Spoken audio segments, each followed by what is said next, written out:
आज हम French revolution के काजेज़ और उसकी कम्प्लीटली जो हिस्ट्री है और उसके जो सोशल पॉलिटिकल जो बैकग्राउंड्स है वो आज इसमें स्टडी करेंगे।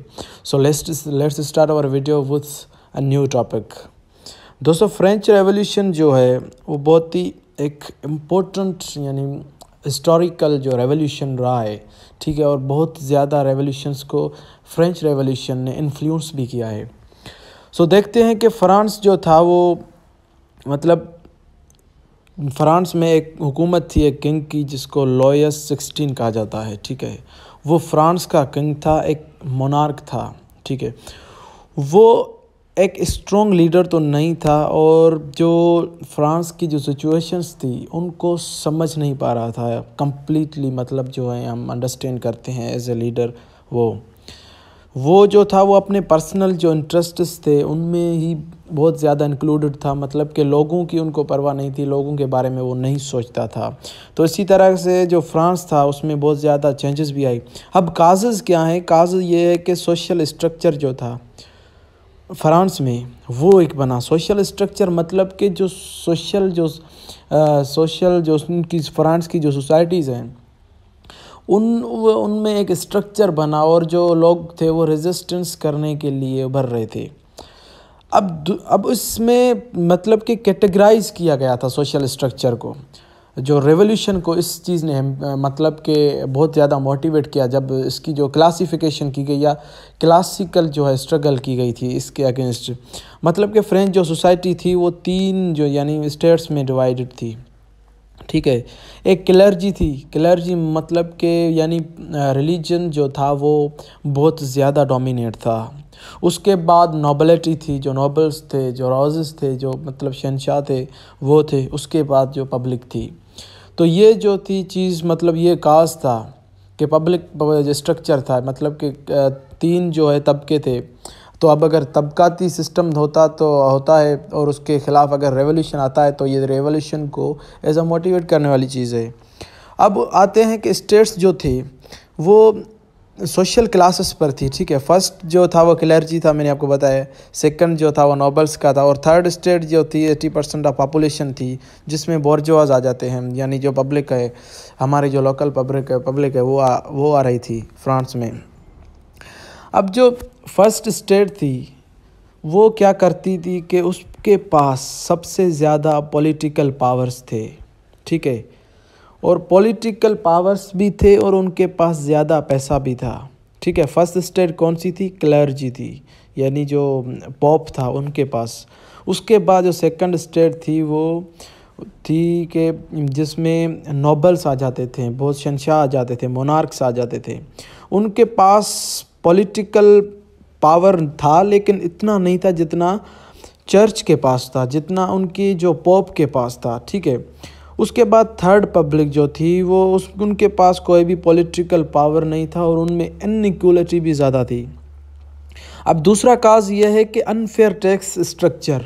अब अनफेयर टैक्स ये था कि कोई टैक्स पे कर पा रहा था किसी को 50। अगर इस ग्राफ में आप देख सकते हो कि जो है थर्ड स्टेट जो है, मतलब जो लोग हैं फ्रांस के, जो पब्लिक है वो मतलब 50% जो टैक्स है वो पे करती है।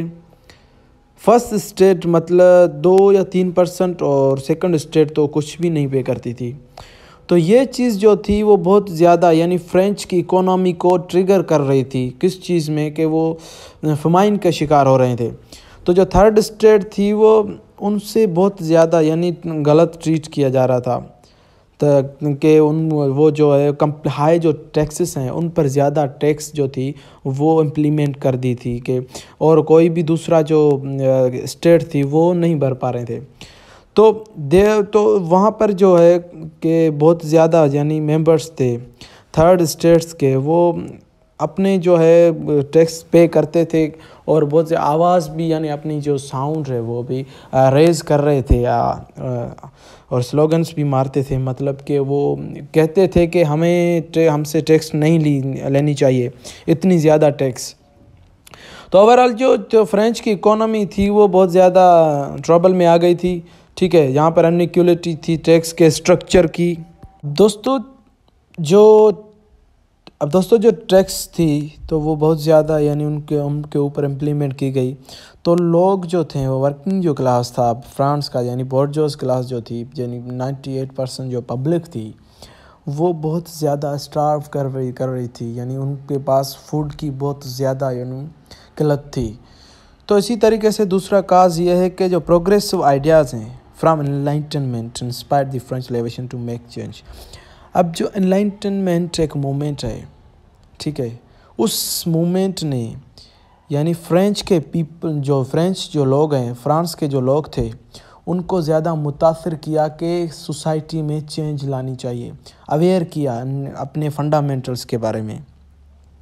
तो कुछ राइटर्स थे जो स्क्रीन पर आप देख सकते हो, वोल्टेयर जो था, वो रूसो जैसे राइटर्स जो थे, वो जो उनकी जो फ़िलोसॉफ़ीज़ थी उन्होंने फ्रेंच लोग थे उनको कन्वीनियंस किया कि उनके पास जो कौन सी गवर्नमेंट का फॉर्म होना चाहिए और कैसे वो अपने राइट्स ले सकते हैं।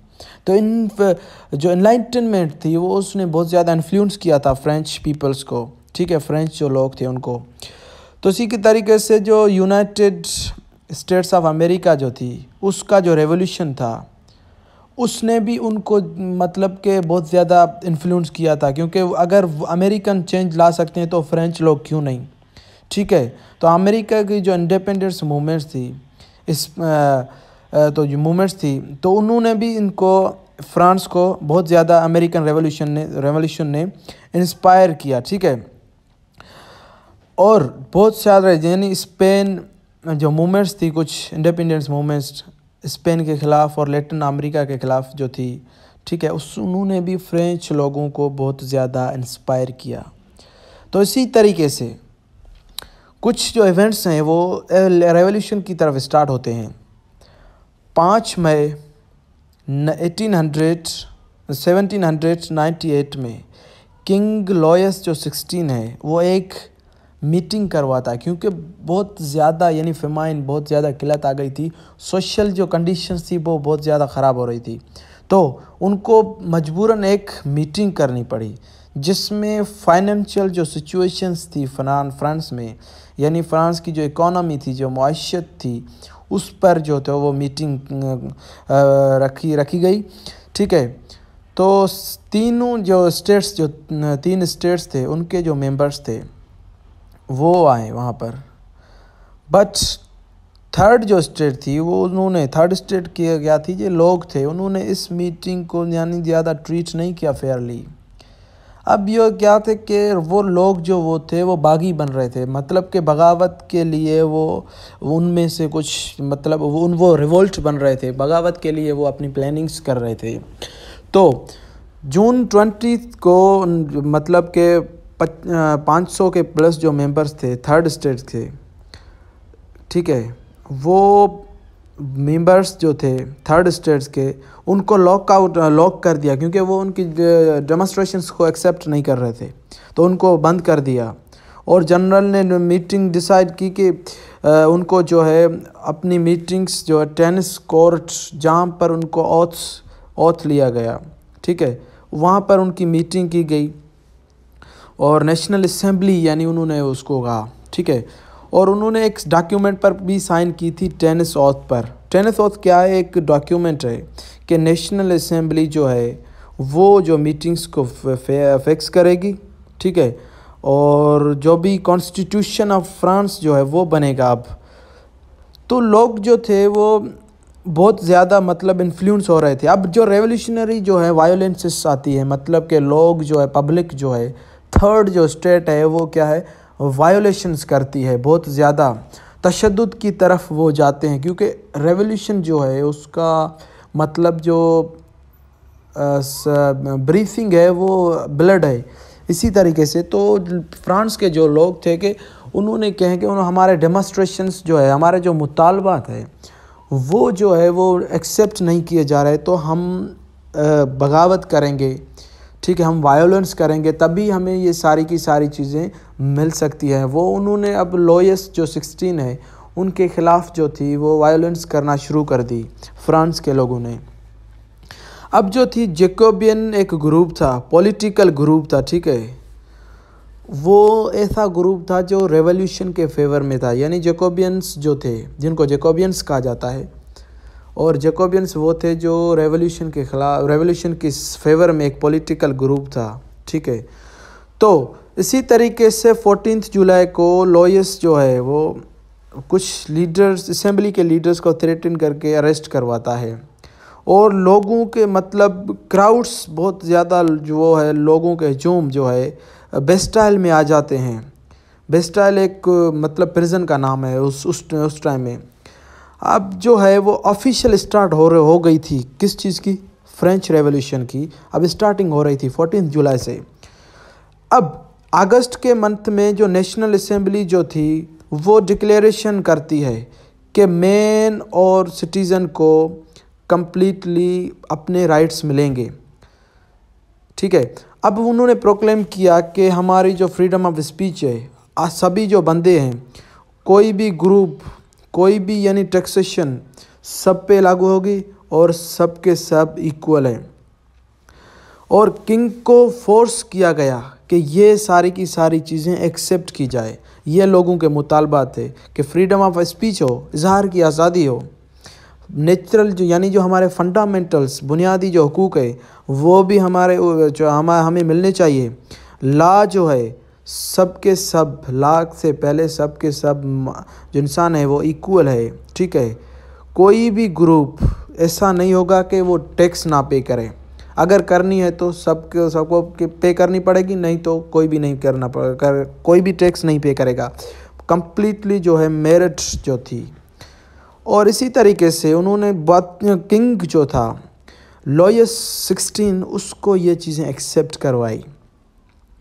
अब अक्टूबर जो था 1789 में जो रॉयल पैलेस था वर्सेलिस जो है एक स्मॉल टाउन है, उनको उसमें तो किंग जो लोयस था, ठीक है, 14 जो था, और मैरी एंटोनेटी जो वो क्वीन थी उसकी वाइफ थी, उन जो स्ट्रॉन्ग मतलब के जो वर्सेलिस जो थी उसको फायर आउट किया। मतलब उन्होंने बहुत ज़्यादा तशद्दुद का निशाना बनाया और फायर मतलब कि आग लगाई। और तो जो किंग थे लोयस 16 और उसकी जो क्वीन थी वो भाग गए और वो उनको पब्लिक ने वो पकड़ नहीं पाए। ठीक है, तो उसके बाद जो है कुछ सालों के बाद तो लोगों को जो है अनअरेस्ट किया गया। ठीक है, लोगों को छोड़ दिया गया स्ट्रीट्स में, मतलब कि जो लोग अरेस्टेड थे उनको छोड़ दिया गया। तो नेशनल जो कन्वेंशन थी, नेशनल असेंबली जिसको कहा जाता है, उसने क्या किया कि उन्होंने जो लोग थे, फ्रेंच जो पब्लिक थी, उसने क्या किया कि नोबल्स को उन्होंने मारने का डिसाइड किया। नोबल्स को वो अरेस्ट करते थे और उनको मारते थे। वो किसी तरीके से मारते थे वो आगे अब मैं आपको बताता हूँ। अब जो किंग लोयस था वो उन्होंने कॉन्स्टिट्यूशन को जो प्रपोज़ल था, जो मैंने आपको बताया कि फंडामेंटल्स राइट्स होने चाहिए, टैक्सेशन, जो भी चीज़ें उनको इक्वलिटी, मेरिट जो थी, वो प्रपोज़ल का उसने लोयस जो 16 था, किंग था, उसने एक्सेप्ट किए यानी 1791 में। और नेशनल कन्वेंशन जो है वो भी एक्सेप्ट किया, जो असेंबली थी उनकी। और जो पावर था वो लिमिटेड हो गया, मतलब कि किंग के पास अब वो पावर नहीं रहा। अब 1792 में जो नेशनल कन्वेंशन थी, ठीक है, वो क्या करती है, वार का ऐलान करती है ऑस्ट्रिया और पर्शिया के ख़िलाफ़। ठीक है, वार जो है ऑस्ट्रिया और पर्शिया पर वार कर लेते हैं, क्योंकि वो जो ऑस्ट्रिया और पर्शिया जो है वो फ्रेंच के स्टेट्स थे। ठीक है, उनमें क्या वो जो लोग थे वो इन रेवोल्यूशन के ख़िलाफ़ थे, इसलिए नेशनल जो कन्वेंशन थी, नेशनल कन्वेंशन में जो भी बंदे थे वो क्या थे, थर्ड स्टेट के थे, यानी वो लोग जो मतलब ऑप्रेस्ड थे वो थे। तो उन्होंने क्या किया कि जो भी रेवोल्यूशन में इंक्लूड नहीं हो रहा था उनके ख़िलाफ़ वो बगावत करते थे। तो वो उन्होंने क्या किया कि इस चीज़ के ख़िलाफ़ बगावत करना शुरू कर दी। और उसके बाद 1792 में गिलोटिन को डिक्लेयर किया गया। अब गिलोटिन क्या है, एक एग्जीक्यूशन मशीन थी जिसका आप फ़ोटो देख सकते हो। ये ऐसी मशीन थी जो बंदे की जो गर्दन है वो इसमें रख कर ऊपर से एक मतलब कोई लोहे के औजार था जिसके ज़रिए वो जो बंदे की गर्दन काटते थे। ठीक है, तो इस गिलोटिन ये मतलब कि एग्जीक्यूशन जिसको भी करते थे और जिसको भी फांसी जिसकी मुकर्रर होती थी वो उनको इस मशीन में डालते थे, गिलोटिन। ठीक है, गिलोटिन एक ऐसी मशीन थी। तो 1792 में लोयस 16 जो है उसकी फैमिली उसको अरेस्ट कर दिया गया। अब जनवरी 1793 में लोयस को क्या किया, लोयस को जो किंग था वो फ्रांस का, उसको गिलोटिन में डालकर उसको फांसी दे दी गई, मतलब उनको गिलोटिन में डालकर मार दिया गया। अब 1719 में पब्लिक सेफ्टी जो थी, पब्लिक सेफ्टी के एक कमेटी बनाई गई, उसका नाम रखा गया था पब्लिक सेफ्टी। ठीक है, वो फॉर्म कर दी गई और वो new executive government of France बनी थी। ठीक है, पब्लिक सेफ्टी जिसका नाम था। अब 1793 में मैक्समिलियन जो था वो एज इलेक्ट जो लीडर उस कमेटी का मतलब चुना गया। लेकिन 1794 में बहुत ज़्यादा रेजिस्टेंस हो गई उसके ख़िलाफ़, और मतलब उन्होंने बहुत ही एक अच्छा काम यह किया कि वो जो है रेवोल्यूशनरीज थी, रेवोल्यूशन के दौरान मतलब कि 40,000 पीपल्स को एग्जीक्यूट किया गया। अब जो थर्ड यानी जो पीरियड था 1993 और 1793-94 में, उसको रीन ऑफ टेरर भी कहा जाता है क्योंकि 40,000 पीपल्स को एग्जीक्यूट किया गया था। अब 1940 में जो रॉबेस्पायरी जो था उसको भी एग्जीक्यूट किया गया। ठीक है, और उसको भी मतलब कि वो उस मशीन में डाल दिया गया और मार दिया गया। उसके बाद जो है फ्रेंच रेवोल्यूशन आ गया। और फिर उसके जो की पॉइंट्स है, जो 1789 में जो स्टेट्स जनरल जी की मीटिंग, जो 5 मई को जनरल की मीटिंग्स होती है, जो की पॉइंट्स हैं इसके 20 जून को टेनिस कोर्ट के ओथ जो है वो उठाए जाते हैं। 14 जुलाई को नेशनल असेंबली जो है वो बेस्टाइल्स में मतलब फायर आउट करते हैं, स्टॉर्म करते हैं। और 26 अगस्त को यानी डिक्लेयर्स करते हैं कि यानी जो लोग, ये जो फ्रांस के लोग हैं, ये सारे काम कर रहे थे। पब्लिक जो 98% थी वो काम कर रहे थे। उन्होंने ये सारे के सारे चीज़ों को पास किया था, राइट्स वगैरह को।